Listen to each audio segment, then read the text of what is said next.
Rendre visible l'invisible, mais également peut-être, vous parliez de transmission à l'instant, transmettre une connaissance cachée, ésotérique, qui, par exemple, est-ce qu'on peut dire ça de ces gravures sur l'Apocalypse?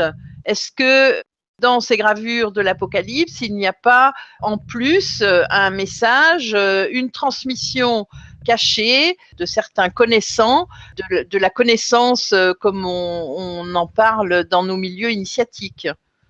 Qu'est-ce que l'Apocalypse? Pour moi, il a traité de ça dans ses gravures. Oui. Je recentre, hein.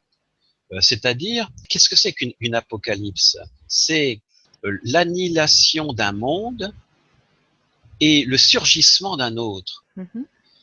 L'annihilation d'un monde où l'on est un temps et le jaillissement dans un autre monde dans l'instant d'après. Mm-hmm. Et il n'y a pas plus puissant que ça. Donc, il a vraiment traité de ça dans, comme vous dites, la gravure centrale qui est Mélancolia I, en représentant cette chauve-souris qui apparaît soudain, parce qu'en fait, le problème qu'on a avec cette gravure, c'est qu'on voit tout en même temps et on a l'impression que les motifs se chevauchent les uns les autres. Or, cette gravure représente une histoire, l'histoire d'une évolution intérieure avec des passages. Il y a la sphère de l'âme en bas, et puis il y a une échelle, et puis il y a, enfin bon, tout un tas de détails sur lesquels on va peut-être revenir. Mais surtout, cette histoire se termine au moment où elle recommence dans un autre temps.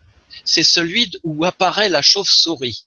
Mm-hmm. Alors, pour expliquer ça, simplement, pour un petit peu devancer peut-être ce qu'on va dire tout à l'heure, la Mélancolia I, alchimiquement, c'est l'œuvre au blanc, on va dire.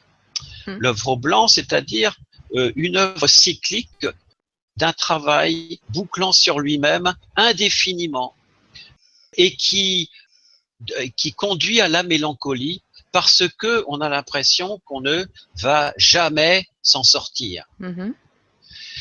Or, une fois que cette œuvre au blanc est achevée et que se profile l'œuvre au rouge, le temps de l'œuvre au rouge, un bilan peut se faire et on se rend compte que, eh bien, cette œuvre s'est symboliquement scindée en 7 niveaux, on va dire, les 7 symbolisés par 7 planètes, les 7 métaux de base, qui sont tous représentés dans sa gravure.